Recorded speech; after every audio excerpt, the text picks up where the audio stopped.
भाइयों बहनों, यही कहने के लिए आज हम सब आपके पास आए हैं। इनकी मानसिकता समझो, देश के प्रति इनकी सोच क्या है, ये भारत को कहां ले जाना चाहते हैं, कैसा भारत चाहते हैं।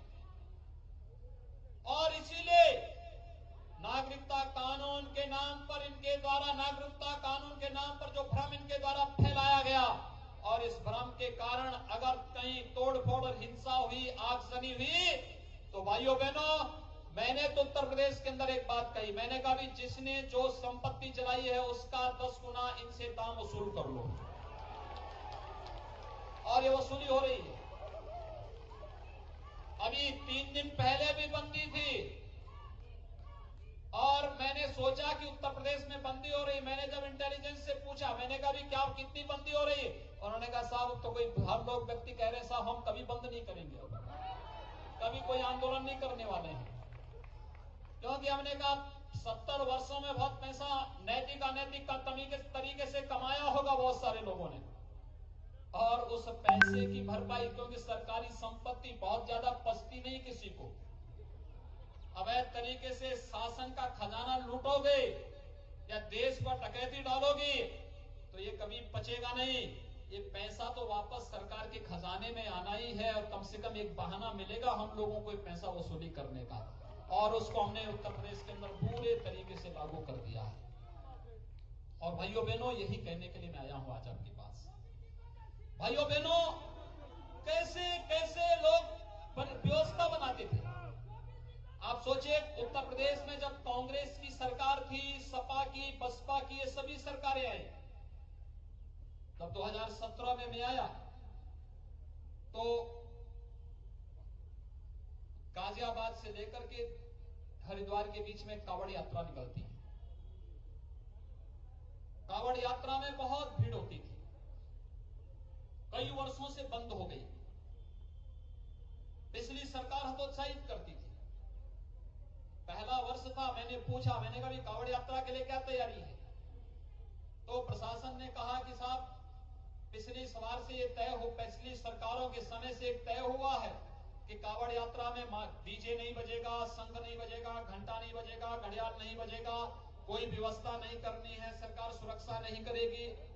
मैंने कहा भी ये भगवान शंकर की यात्रा है, भगवान शिव के भक्तों की यात्रा है, आप इसको शव यात्रा क्यों बनाना चाहते हैं। इसमें डीजे भी बजना चाहिए, घंटा भी बजना चाहिए, संघ भी बजना चाहिए, घड़ियाल भी बजना चाहिए। सभी शिव भक्तों के लिए, कावड़ यात्रियों के लिए पूरी तैयारी करो उनके स्वागत के लिए, और हेलीकॉप्टर से पुष्प वर्षा भी उन पर करो। इसकी कोई, इसमें किसी प्रकार का कोई संदेह नहीं होना चाहिए। लोगों ने कहा कि साहब इससे तो अव्यवस्था फैलेगी, दंगा हो जाएगा। मैंने कहा भी देखो, जो शांतिपूर्ण ढंग से व्यवस्था पर विश्वास करते हैं, हम किसी के पर्व और त्योहार में कभी व्यवधान नहीं डालते। हर व्यक्ति नियमों के अंतर्गत पर्व और त्योहार मनाए, लेकिन शिव भक्तों पर गोली चलाएगा कोई व्यक्ति, दंगा कराएगा, गोली से नहीं मानेगा तो गोली से तो मानी जाएगा। भाइयों बहनों, 4 करोड़ श्रद्धालु भाग लेते हैं कावड़ यात्रा में, गाजियाबाद से लेकर हरिद्वार के बीच, और शांतिपूर्ण ढंग से पूरी यात्रा निकलती है।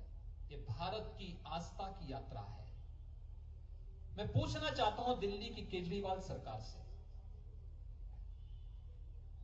कि दिल्ली की केजरीवाल के नेतृत्व की यह सरकार दिल्ली के अंदर भारत सरकार के द्वारा दिए जाने वाले पैसे का उपयोग करके दिल्ली की जनता को शुद्ध पेयजल की आपूर्ति क्यों नहीं कर सकती। क्या दिल्ली की जनता का अधिकार नहीं है? यह अधिकार है। आप उत्तर प्रदेश में आइए और गंगा का जल बिजनौर से लेके बलिया तक कहीं भी आप जाइए, स्नान भी करिए, आचमन करने लायक मोदी जी के सहयोग से हमारी सरकार ने बनाया है। कल ही मैंने गंगा की यात्रा संपन्न की है। 1025 किलोमीटर की गंगा की यात्रा, कहीं नाव से, कहीं सड़क मार्ग से करते हुए भव्य कार्यक्रमों के माध्यम से कल ही संपन्न हुई है। आज गंगा का जल पीने लायक है, आचमन हो रहा है। प्रयागराज में विगत वर्ष कुंभ का आयोजन हुआ। 24 करोड़ 56 लाख श्रद्धालु प्रयागराज कुंभ में गए थे। माघ मेला चल रहा है, माघ पूर्णिमा को समापन होगा। माघ मेले में भी मेरा अनुमान है 3 करोड़ से अधिक श्रद्धालु पूरे माघ मेले में स्नान करेंगे। अगर गंगा का जल आचमन करने लायक है, मैं अरविंद केजरीवाल से कहूंगा कि दिल्ली में यमुना जी को कम से कम स्नान करने लायक तो बना लो। ये नैतिकता नहीं है। अशुद्ध जल की आपूर्ति करके लोगों के जीवन के साथ खिलवाड़ करना बंद करो। और जो बोल रहे थे यहां पर हंसराज जी कि अब तक तो उन्होंने एटीएम का नाम सुना था, अब तो मुझे लगता है आम आदमी पार्टी ही एक झूठ बोलने की एटीएम हो गई है। झूठ नारे, झूठे वक्तव्य। आखिर एक आंदोलन, लोकपाल के नाम पे आंदोलन की उपस्थित थी ना आम आदमी पार्टी। दिल्ली में लोकपाल क्यों नहीं गठित किया इन्होंने? कहां गया इनका लोकपाल? पूछा जाना चाहिए आम आदमी पार्टी को। क्यों उन्होंने मेट्रो फेज 4 के कार्य का विरोध किया? दिल्ली मेरठ रैपिड रेल का क्यों विरोध किया? दिल्ली के बाद चारों ओर एक रिंग रोड पेरिफेरल एक्सप्रेसवे बनाने का विरोध दिल्ली की केजरीवाल सरकार ने क्यों किया? दिल्ली की जनता को क्या इस प्रकार के इंफ्रास्ट्रक्चर की आवश्यकता नहीं थी क्या? थी। क्या दिल्ली की जनता जाम में फंस करके प्रदूषण में अपने जान को गंवाने के लिए मजबूर क्यों हो? हम सबको सोचना होगा। और इसलिए दिल्ली के भाइयों बहनों से मैं यही अपील करूंगा, ये सरकारें जो सेकुलरिज्म के नाम पर आकर के आपके भविष्य के साथ, आपकी सुरक्षा के साथ, आपकी बुनियादी सुविधाओं के साथ, आपके इंफ्रास्ट्रक्चर डेवलपमेंट के विकास में बाधक हैं, इन्हें सत्ता में आने का कोई अधिकार नहीं होना चाहिए, कतई अधिकार नहीं होना चाहिए। एक भारत श्रेष्ठ भारत बनाने के मार्ग में जो बाधक हो, उन्हें सत्ता में रहने का कोई अधिकार नहीं होना चाहिए। और यही तो अपील करने के लिए हम लोग आए हैं। केजरीवाल से बोलिए, उन्हें जनता को सुविधाएं देने का शौक नहीं, यहां का इंफ्रास्ट्रक्चर डेवलपमेंट का शौक नहीं, उन्हें तो शाहीन बाग का शौक हो गया है। और इसीलिए तो शाहीन बाग का समर्थन वो कर रहे हैं और पाकिस्तान के मंत्री उनका समर्थन कर रहे हैं। मैं पूछना चाहता हूं, जो पाकिस्तान के मंत्री आम आदमी पार्टी के समर्थन में वक्तव्य दे रहे हैं, क्या आप इससे सहमत हैं? क्या पाकिस्तान जिस कार्य से खुश होगा, क्या किसी हिंदुस्तानी के उससे खुश होना चाहिए? क्या पाकिस्तान हमारा मित्र है? तो फिर केजरीवाल के लोग क्यों खुश हो रहे हैं? ये खुश हो रहे हैं, जश्न मना रहे हैं कि पाकिस्तान हमारे समर्थन में बोल रहा है। भाइयों बहनों, आप सबसे मेरी अपील है, विजेंद्र गुप्ता जी आपके जाने पहचाने चेहरे हैं।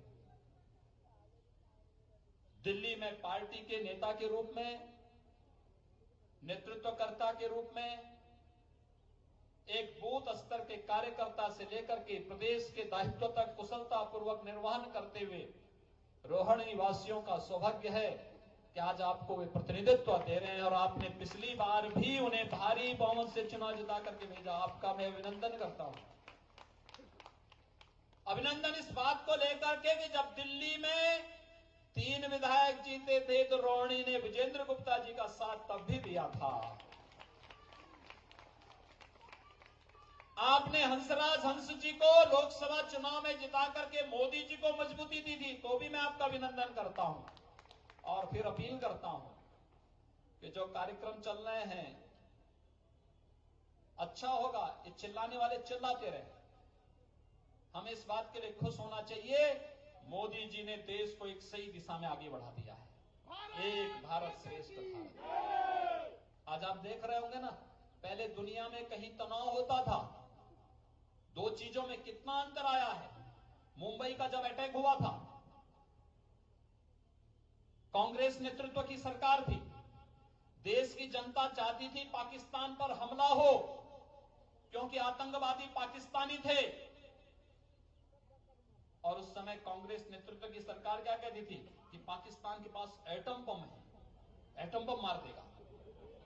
यही तो कांग्रेस के नेता कहते थे।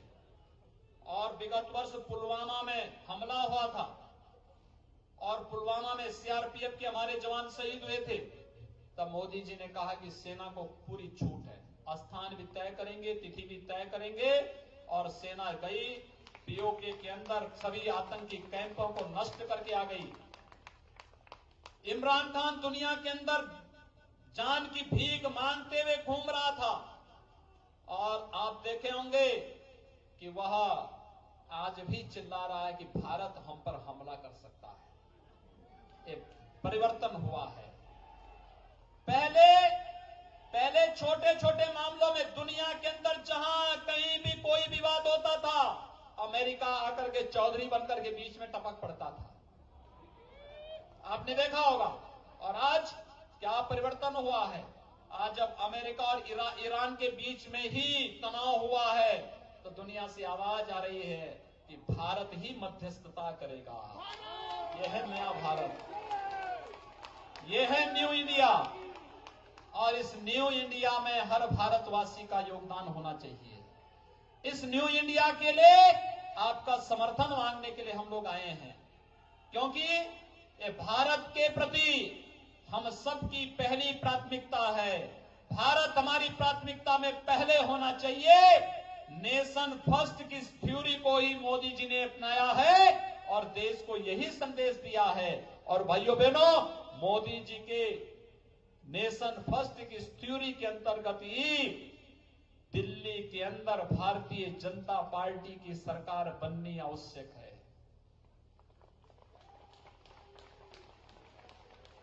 उत्तर प्रदेश में प्रधानमंत्री आवास योजना में हमारी सरकार ने मात्र 2 वर्ष में 30 लाख गरीबों को एक एक मकान दिया है। नोट करिए, 30 लाख गरीबों को एक एक मकान। और दिल्ली के अंदर 1 करोड़ लोग ऐसे हैं जिनके पास अपना मकान ही नहीं है, झोपड़पट्टी में रह रहे हैं। आम आदमी पार्टी के लोग उनसे चंदा लेकर के उनको बेवकूफ बनाते थे। मोदी जी ने उन सबको परमानेंट कर दिया, कहा कि नहीं भाई, अब इनको भी पक्का मकान मिलेगा। एफोर्डेबल हाउसिंग की स्कीम, प्रधानमंत्री आवास योजना की स्कीम उन पर भी लागू होगी। उनको भी पैसा मिलेगा, मकान मिलेंगे। एक अभियान प्रारंभ हुआ है, बुनियादी सुविधाएं मिलेंगी, मेट्रो की सुविधा, पब्लिक ट्रांसपोर्ट की सुविधा, ड्रेनेज की सुविधा, अच्छी स्वास्थ्य की सुविधा, ये सारी चीजें एक एक करके दिलाने की व्यवस्था है। तभी संभव है जब केंद्र और राज्य के बीच में बेहतर समन्वय हो। और इस समन्वय के लिए भारतीय जनता पार्टी दिल्ली के अंदर आवश्यक है। यही अपील करते हुए आप सबसे मेरी अपील है, श्री विजेंद्र गुप्ता जी को कमल चुनाव चिन्ह पर, इतनी भारी संख्या में आप लोग आए हैं, विजेंद्र जी को पूरे दिल्ली में प्रचार करना है। हर व्यक्ति 10-10 घर पकड़ ले। आप में से हर व्यक्ति 10-10 घर पकड़ करके कह लें कि विजेंद्र जी आप दिल्ली में जाइए प्रचार के लिए, शेष विधानसभाओं में, रोहिणी में ये सभी लोग मोर्चा संभाल करके विजेंद्र जी के सामने सभी प्रत्याशियों की जमानत जब्त कराएंगे। अगर ये संकल्प आप लेकर के विधानसभा चुनाव की दिशा से जाएंगे, भाइयों बहनों, दिल्ली में कई प्रत्याशी विजेंद्र जी के कारण जीतेंगे और भारतीय जनता पार्टी 3/4 से अधिक सीटों को जीत करके दिल्ली के अंदर सरकार बनाएगी। यह मैं विश्वास के साथ कह सकता हूं। आप सबको अपील, 8 फरवरी को कमल चुनाव चिन्ह पर विजेंद्र जी को भारी मतों से विजयी बनाने की अपील करते हुए वाणी को देता विराम। जय जय श्री राम।